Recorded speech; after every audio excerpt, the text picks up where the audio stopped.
아직 일어나지 않는 일들을 가지고 근심할 건 없고, 오늘의 근심은 오늘로 족하며 내일의 근심은 내일이 걱정한다고 걱정하라고 말씀해 주셨던 것처럼, 오늘 우리가 머리로는 알고 있지만 하나님 말씀을 우리가 믿고 또 믿음이 성장하지 아니하면 여전히 머리로 아는 것과 신앙 생활하는 것은 다르게 사는 것이 우리의 현실입니다. 여러분은 흔적이라는 것이 있습니까? 흔적이라는 것은 상처, 상처기하고는 조금 다른 표현입니다. 사전에는 어떤 현상이나 실체가 없어졌거나 지나간 남은 자국이나 자취라고 말합니다. 영어는 마커스라고 하죠. 마커스. 그래서 청소년들이 마커스 찬양단 이름도 마커스라고 있습니다. 흔적이라는 말은 원래는 노예에게 찍힌 낙인을 의미하는 말이었습니다. 이 흔적에 대한 말씀은 우리가 새벽에 묵상했던 갈라디아서 6장 17절에 사도 바울은 내가 내 몸에 예수의 흔적을 지니고 있다라고 말하고 있습니다. 예전에도 흔적이라는 그런 연극, 뮤지컬인가 한번 봤던 기억이 있습니다. 오늘 이 흔적은 바울이 예수님을 위해서 받은 고난의 흔적들입니다.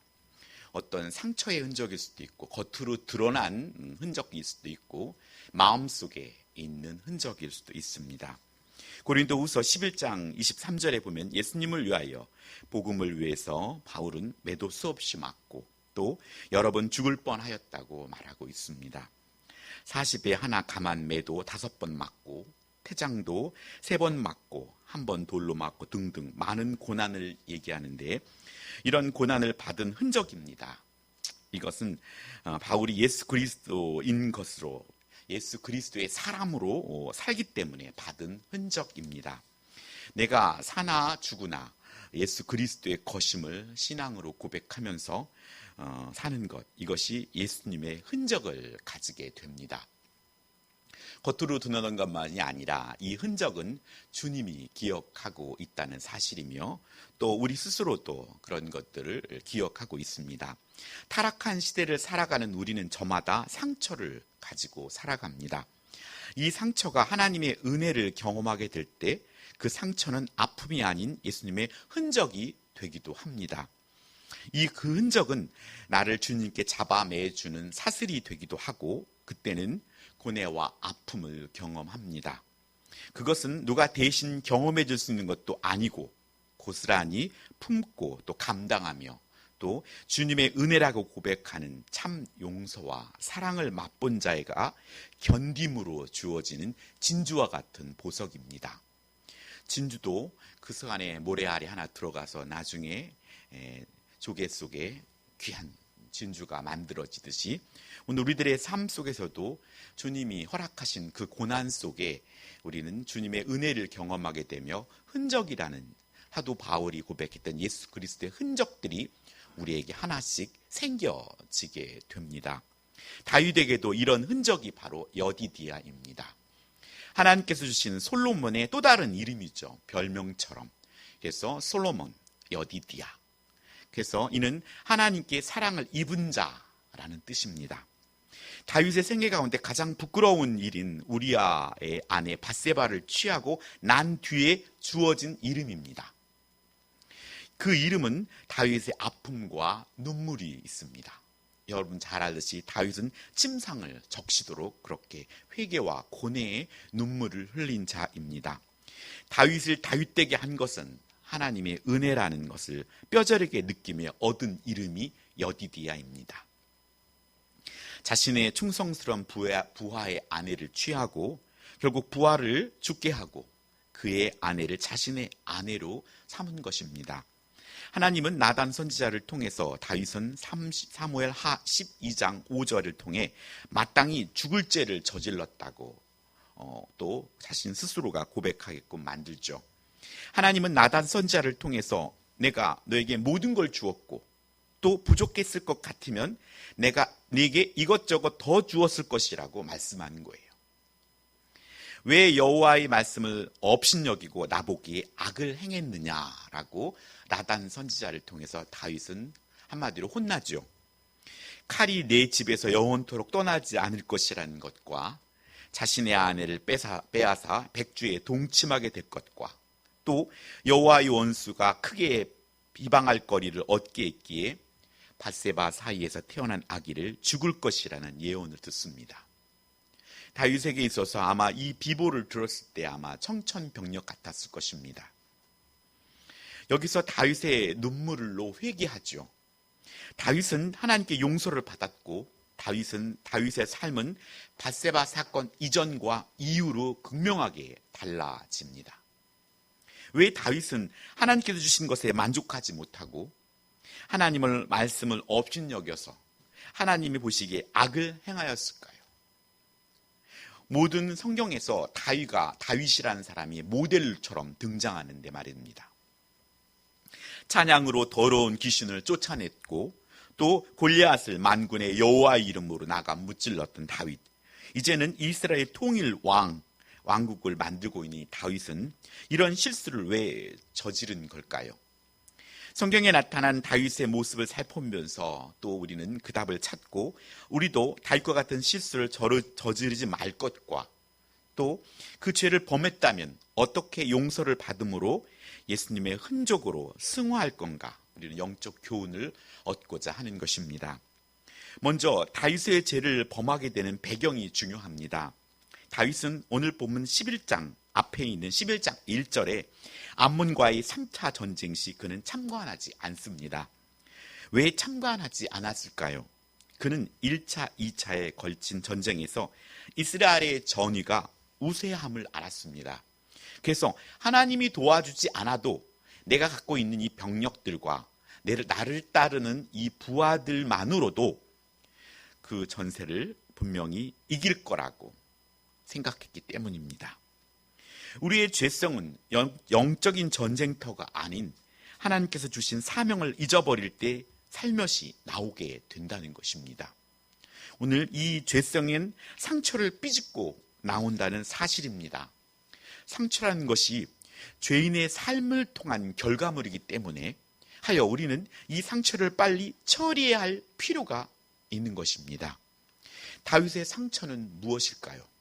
성경에 다윗이 어디가 아팠다, 어디가 무슨 병이 있었다라고 기록하진 않지만 성경에는 몇 군데 다윗이 그런 상처가 있을 거라는 걸 암시하고 있습니다.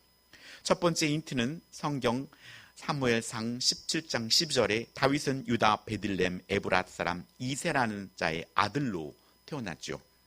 이새는 사울 당시 사람 중에 나이 많아 늙은 사람으로 이렇게 표현합니다. 우리나라도 그랬지만 남자들이 많은 것은 그들은 일꾼이었죠. 그들의 8남매 8형제들 중에 마지막 막내로 태어납니다. 사무엘이 이새의 아들을 청하게 되지요. 그때 이새는 다윗을 제외한 7명을 정결케 하고 사무엘 앞에 세우지만 다윗은 여기에 끼지 못합니다. 두 번째 힌트는 골리앗과 맞서려는 다윗에게 사무엘상 17장 28절에 큰형 엘리압은 다윗에게 노를 바랍니다. 네가 어찌하여 이리로 내려왔느냐? 들에 있는 내 양을 네게 맡겼느냐? 나는 내 교만과 내 마음의 완악함을 아노니 네가 전쟁을 구경하러 왔도다. 오늘 큰형이 막내 동생에게 지금 하는 소리입니다. 큰형은 아버지와 같은 자입니다. 형의 사랑을 받지 못하는 모습이 묘사되고 있습니다. 가정에서 아들로 또 형제들 중에 또 사랑을 받지 못하는 다윗. 세 번째 힌트는 사울과의 딸과 정략 결혼을 하지만 미갈은 다윗을 존경하지 않는 여인이었습니다. 그의 장인 사울마저 다윗의 심장을 향해 창을 던지죠. 어린 시절 부모와 형제로부터 관심과 사랑이 부족한 다윗에게 있어서 과연 아내라는 것은 어떠한 위치를 그리고 있었을까요? 어머니 같은 자상하고 또 그런 여인을 꿈꾸지 않았겠습니까? 모든 걸 따라 긍정해주고 보듬어주고 따뜻한 어머니 같은 아내. 하지만 아내 미갈은 법궤 앞에서 춤추는 다윗을 업신여겼습니다. 네 번째 마지막 힌트는 다윗이 사울왕을 피해 도망갈 때 굶주린 병사를 위해 나발에게 먹을 것을 구하자 나발은 다윗을 업신여기자 다윗은 뎁든 400명을 데리고 나발을 치러 가는 모습이 나옵니다. 그에 비하여 다윗은 자신을 죽이려 쫓아오는 사울 왕에 대해서는 하나님께서 기름을 부어 왕을 세운 자라 하여서 성경에 보면 왕을 아낀다고 표현하고 겉옷자락을 베는 것도 마음에 찔렸다고 표현합니다. 이련의 다윗의 상태, 다윗의 모든 과정들을 살펴보면 다윗은 하나님과 자신의 윗사람에 대한 충성이 뛰어난 것을 볼 수 있습니다. 하나님, 또 자신보다 높은 사울 왕, 이런 자들에겐 정말 깍듯하게 부하처럼 충성하는 모습을 보입니다. 하지만 자신이 자라면서 소외되고 무시당한 상처는 자신보다 아랫사람이 잘못하면 무자비한 모습을 드러낸다는 것입니다. 결국 여러분이 아는 나발의 이야기는 아비가일에 의해서 제지되지만 이렇듯이 오늘 그 내면에 다윗에겐 그런 일련의 과정들이 그 마음에 있었다는 것입니다.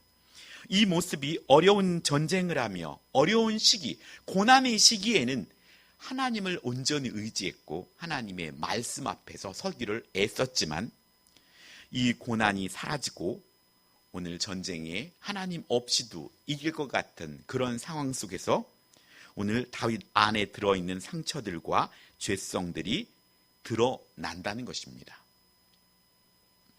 오늘 그런 연약한 모습은 다윗이나 우리나 별반 다를 바가 없습니다.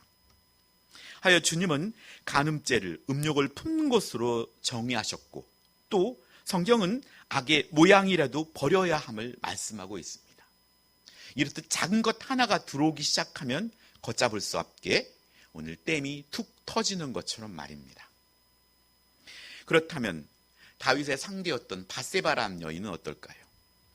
밧세바에 대해 성경은 어떻게 기록합니까? 사무엘 하 11장 3절에 그는 엘리암의 딸이요 햇사람 우리아의 아내 밧세바 이렇게 기록합니다. 밧세바의 아버지는 엘리암의 뜻은 하나님의 백성이 하나님이요 란 뜻이고 그는 길리앗 사람 아히도벨의 아들이었습니다.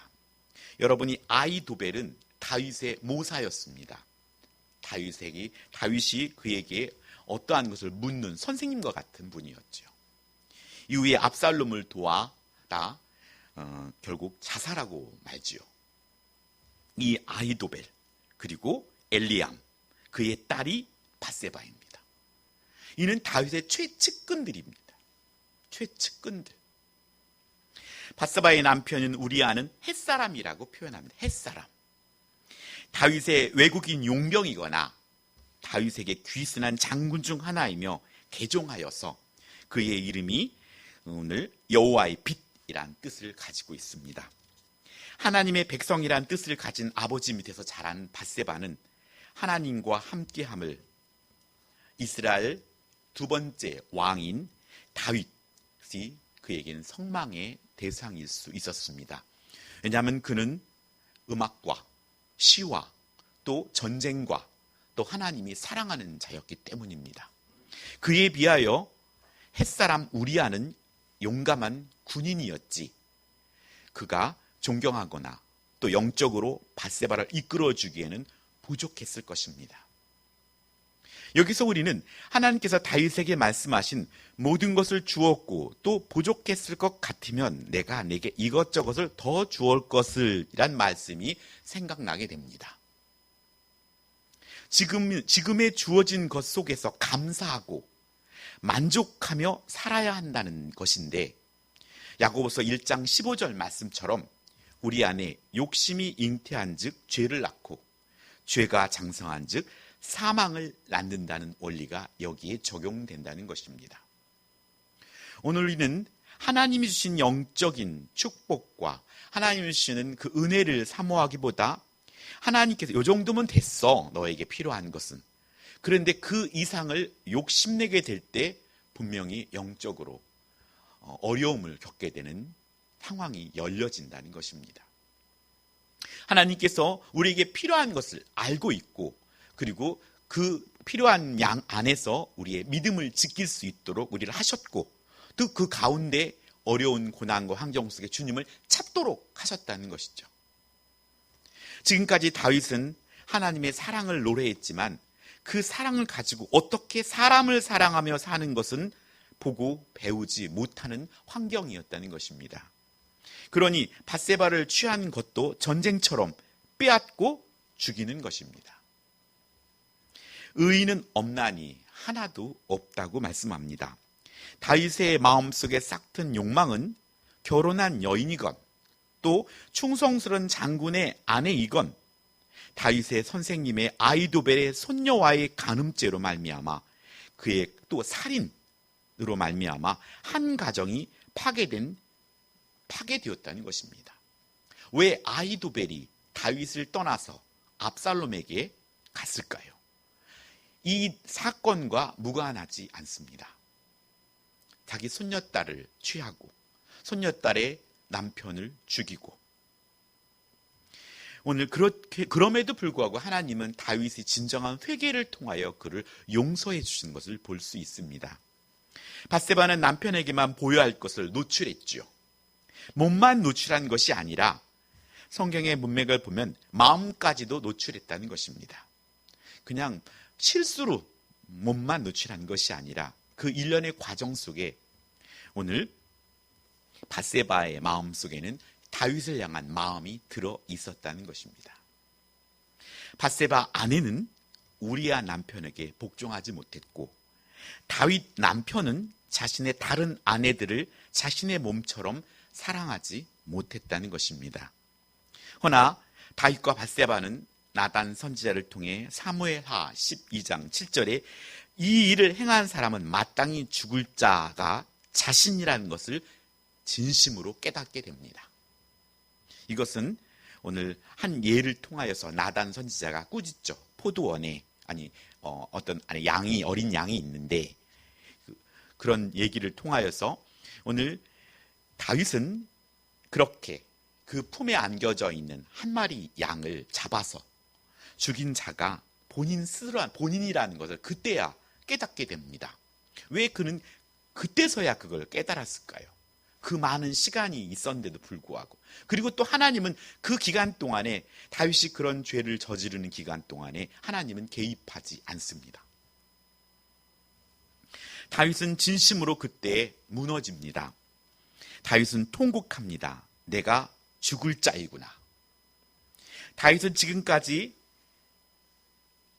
어려서부터 또 골리앗을 무찌르고 왕궁에 들어와 장군이 되고 이런 모든 일련의 과정 속에 하나님의 은혜를 경험하면서 계속 올라왔지만 다윗의 삶은 밧세바 사건을 계기로 밑으로 하향 곡선을 긋게 됩니다. 하나님께서 지켜주시지 않으면 다윗은 죽을 자가 자신이라는 것을 깨닫습니다. 이를 허락하심은 다윗으로 이것을 깨닫게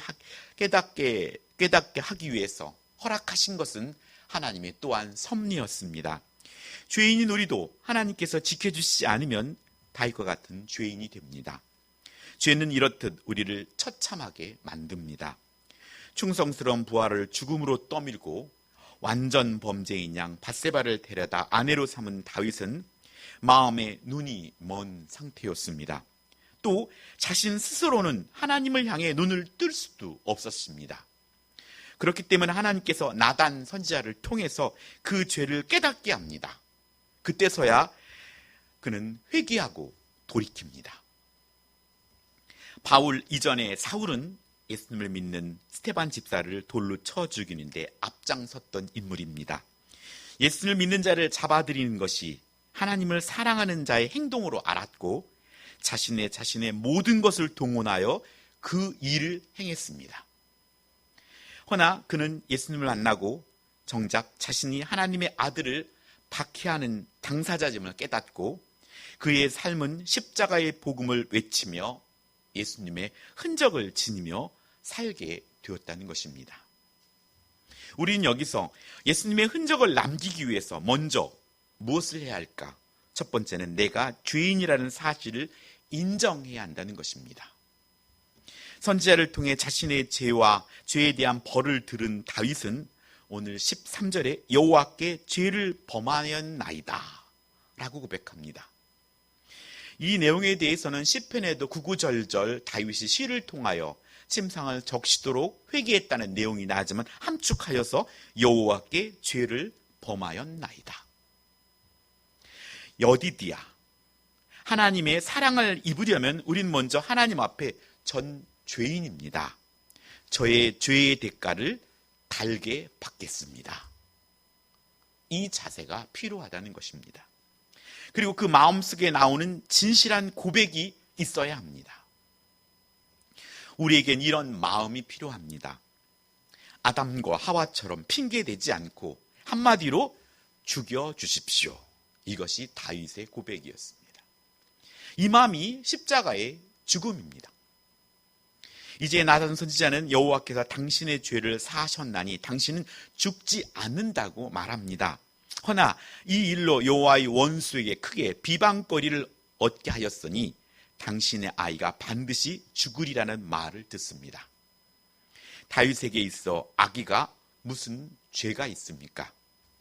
다윗을 용서하고 또 죄 없는 아이는 죽을 거란 말씀 앞에 다윗은 자신 때문에 죽게 될 아이에 대한 큰 사랑과 또 안타까움을 느끼게 됩니다. 아버지가 자녀에게 느끼는 사랑, 16절에 다윗은 그 아이를 위하여 하나님께 간구하되 금식하고 밤새도록 땅에 엎드립니다. 왕궁의 원로 대신이 이 땅에서 일으키려 해도 듣지 않고 먹지도 않고 눈물로 기도합니다. 다윗은 그때 비로소 자녀를 향한 아버지의 마음을 갖습니다. 예수님은 죄가 없으신 어린 양입니다. 그런데 나 때문에 십자가에서 죽으셨습니다. 다윗의 안타까움처럼 아파했을 하나님의 아버지의 사랑을 느끼게 됩니다. 1년 만에 아이는 죽고 신하들은 금식하며 기도하는 다윗에게 알리기를 두려워합니다. 신하들은 다윗의 아이의 치료를 위해 기도했는데 죽었다는 소식에 자신이 섬기는 왕이 마음이 상심될까봐 이렇듯 마음을 알아주고 헤아리는 것이 필요하다는 것입니다. 그가 눈물 흘리는 것, 그 눈물 흘리는 것을 알아주는 그 신하들, 그래서 말하지 못하고 있는 모습들, 이것들은 그 안에 마음과 행동을 같이 바라보는 신하들의 모습입니다. 다윗이 밧세바를 욕심낼 때 채워주시는 하나님의 마음과 그는 우리아의 마음을 볼 수 있어 했다는 것입니다. 내가 만약 사랑하는 우리아의 아내를 취한다면 그럼 우리아는 그럼 하나님의 마음은 어떠하실까? 그 마음을 볼 수 없었다는 것입니다. 해서 예수님의 흔적을 남기기에 두 번째는 상한 심령이라는 것입니다. 그래서 하나님의 마음을 가져야 합니다. 하나님이 원하시는 제사는 상한 심령이라는 사실을 우리는 깨달아야 합니다. 시편 51편 16절로 17절에 다윗은 고백합니다. 주께서 제사를 기뻐하지 아니하시나니 그렇지 아니하면 내가 드렸을 것이라. 주는 번제를 기뻐하지 아니하시나이다. 하나님께서 구하시는 제사는 상한 심령이라. 하나님이여 상하고 통회하는 마음을 주께서 멸시하지 아니하시리이다. 그 시대 때 제사는 너무나 중요한 일이었죠. 그런데도 불구하고 다윗은 그 제사를 지내는 그때 벌써 하나님께서 원하시는 것은 마음이다. 이것을 다윗은 이 사건을 통하여 뼈저리게 깨달았다는 것입니다. 다윗은 밧세바 사건을 통하여 하나님이 기뻐하시는 것은 제사, 형식, 열심이 아니라 죄 없는 아이의 죽음 앞에서 자신의 죄악에 대한 애통함과 하나님께 살려달라고 애원하며 하나님 앞에 엎드리며 깨달은 것이 상한 심령이었습니다. 세상의 요양 풍조는 보이기식의 외식으로 치닫습니다. 그 속에 마음이 없으면 껍데기인 것입니다. 하나님은 우리로 하여금 예배에 끌려 나온 자가 아니라 형식적으로 나온 자가 아니라 하나님을 만나고 싶어서 진정한 자유자로서 이 시간을 택하고 선택하고 악에게 빼앗기지 않고 신령과 진정으로 예비하는 자를 찾으신다는 것입니다. 그런 사람들을 통해 예수님은 자신의 표시인 흔적을 남기십니다.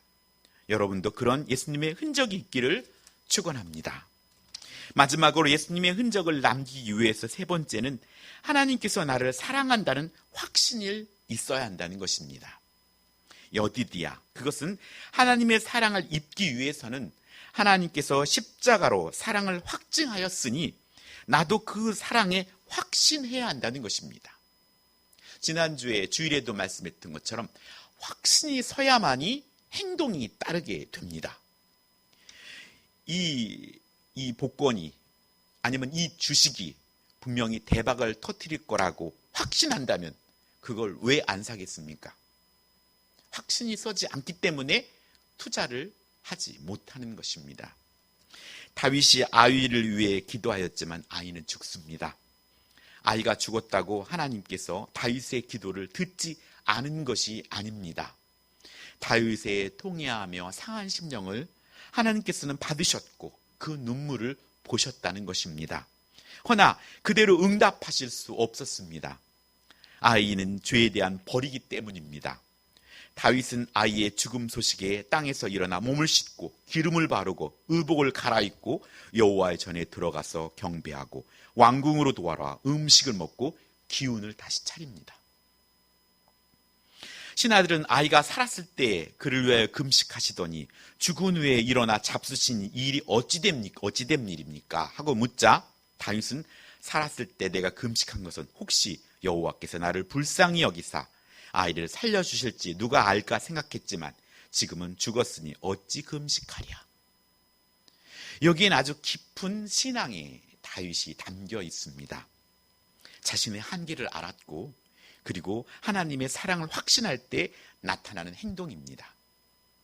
많은 사람들이 예수를 믿는 것은 기복신앙으로 알아서 자신의 소원이 들어지지 않고 소홀해지면 시험에 들고 또 떠나는 잘못된 신앙관을 갖고 있는 것이 있습니다. 그런 이들에게 좋은 깨달음을 줍니다. 더 나아가 다윗은 밧세바를 진심으로 사랑하였다는 것입니다. 밧세바에게 책임을 떠넘기지 않고 24절에 그를 위로합니다. 이것이 다윗의 위대한 점입니다. 우리는 내가 잘 될 때 교회에 헌신할 수 있습니다. 허나 내가 어려움 중에 교회에 맡은 직분을 충성되게 감당하고 또 아내로서, 남편으로서, 자녀로서 책임을 감당하기는 어렵습니다. 지금은 코로나 팬데믹 상황도 마찬가지입니다. 전염병 때문이라고 핑계대지 말고 시대를 향한 하나님의 상한 심령을 갖게 해달라고 기도하고 그 자리로 움직여야 합니다. 하나님께서 지금 그리스도인들을 보고 계시다면 어떠한 마음으로 보고 계실까? 어떠한 마음이실까? 또 하나님께서 우리 재건 남수의교회를 향한 마음은 어떤 마음이실까? 이 마음을 위해 우리는 기도해야 합니다. 그래서 그것이 하나님이 기뻐 받으시는 예배라는 것입니다. 오늘 다윗의 회개는 하나님의 매를 달게 받고 그 매가 사랑의 매란 사실을 알고 있는 것입니다. 하여서 두 번째 아들 다윗에게는 밧세바에게 두 번째 아들이겠죠. 그 이름을 솔로몬, 평화라고 짓습니다.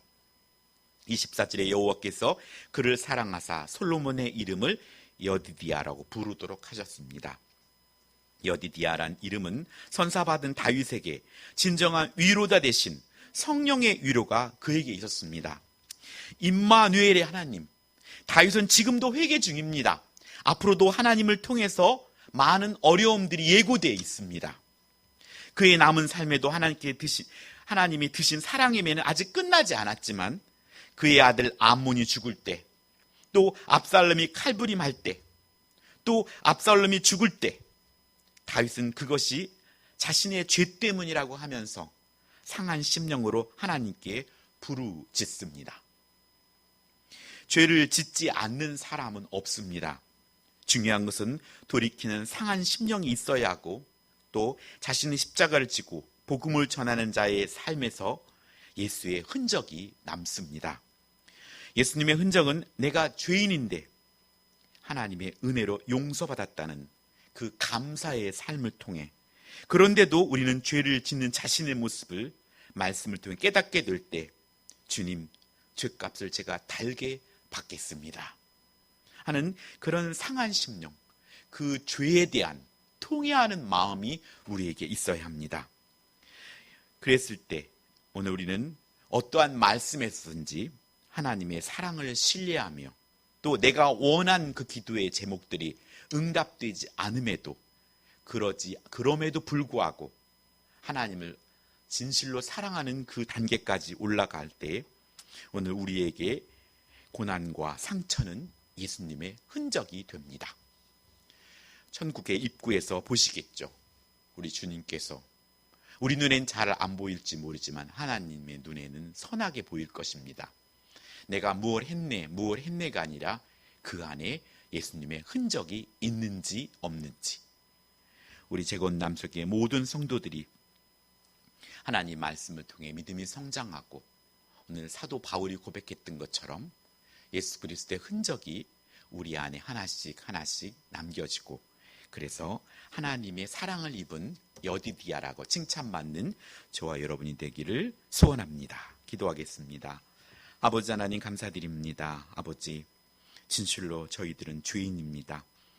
주님이 대속해 주셨지만 여전히 우리는 생각과 말과 행동으로 죄를 짓습니다.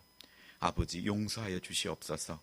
입술로만이 아니라 아버지, 그 죄에 대한 대가를 달게 받겠습니다 라는 진심 어린 죄에 대한 통회하는 마음과, 또 우리 안에 진정 하나님의 마음, 그 상한 심령이 있게 하시고, 항상 우리가 주께 나아가는 것들이 그 마음을 가지고 주께 나아가게 해 주시옵소서.